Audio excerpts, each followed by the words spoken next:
Yes. So if one listens to Advaita Vedanta carefully, thinks about it, everybody has to come to this question.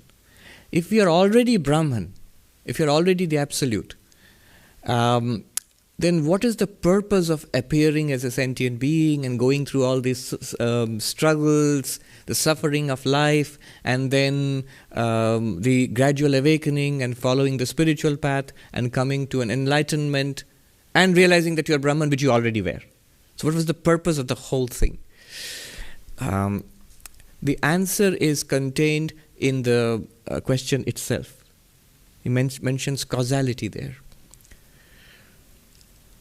Swami Vivekananda would often say, this question itself is wrong.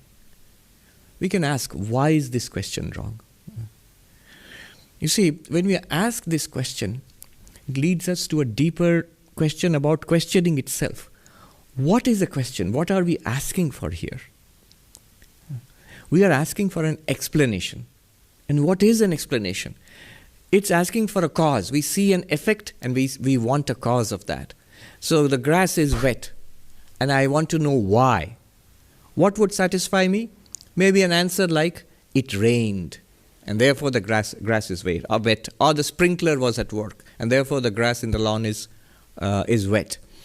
And that answer satisfies me. Why? I have got a cause.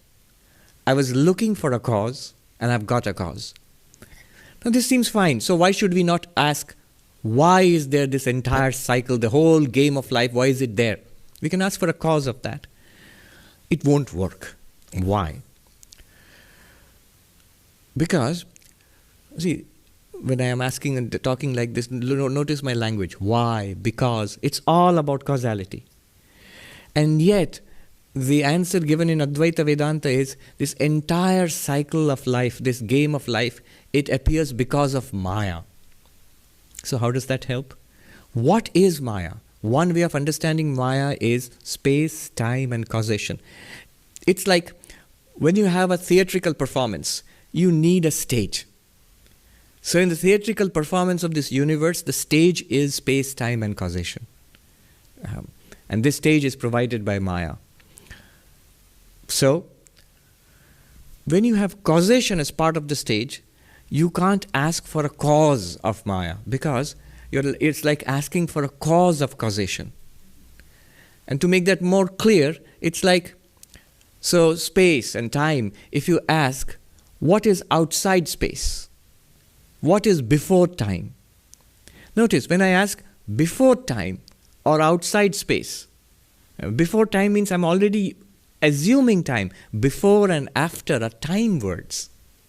Before and after are tense, past tense, future tense. So these are time words, which means you have already accepted time. Only within time does it make sense to ask before and after, past, present, and future. Only when you have accepted the concept of space, it makes sense to ask inside and outside. So this universe is space. So what if a child may ask, what's outside the universe? Nothing, you can't answer that. Because outside also already means space. So when there is no concept of space, there is no concept of outside, inside.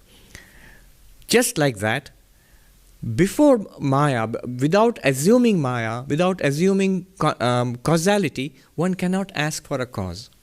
The moment you ask for a cause, you're already asking for a cause within. Within Maya, one can ask for a cause. But about Maya itself, one cannot ask for a cause. It's just as meaningless as to ask what is outside space, what is before time. Similarly, what is the cause of cause? Cause of causality? It doesn't work. So that's a logical answer. Why one cannot meaningfully answer this question. But one should be able to understand logically why it is not possible to answer it. Now the question was, is there no answer until one is enlightened? That is true. That is true. I like this. One of our senior Swamis said, it's on our side there is only the question and no answer. On the side of those who are enlightened, they don't seem to ask this question. They have the answer but not the question. And the question is gone and dissolved. It's not a problem to them. After enlightenment, it's not a problem. That's why in the Himalayas, the monks have a saying that when somebody asks a question about Maya, they would say, माया को प्रतिष्ठित मत कीजिए महात्मा जी, माया को काटिए. Don't try to establish Maya, oh monk. Try to go beyond Maya. Try to negate Maya. So when you are asking why this happens, one wants a reasonable, logical answer. But there's no reasonable, logical answer because this world, from an Advaitic perspective, never was. It's like a riddle, it's like a mystery, so it never was. It's an appearance. There is no reasonable, logical answer within the dream for a dream.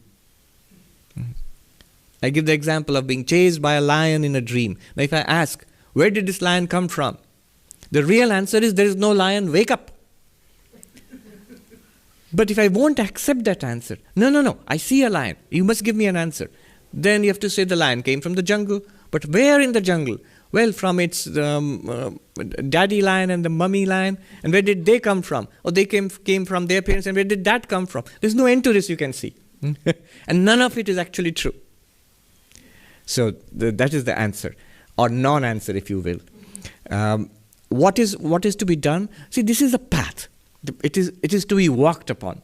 Accept that Advaita Vedanta is telling me you are Brahman. Our immediate reaction is, I don't know. I don't know that. I may hear it, I can listen to it, but I don't feel it, I don't realize it. That is Maya. What is Maya? That I don't know. It's not real for me yet. That is Maya.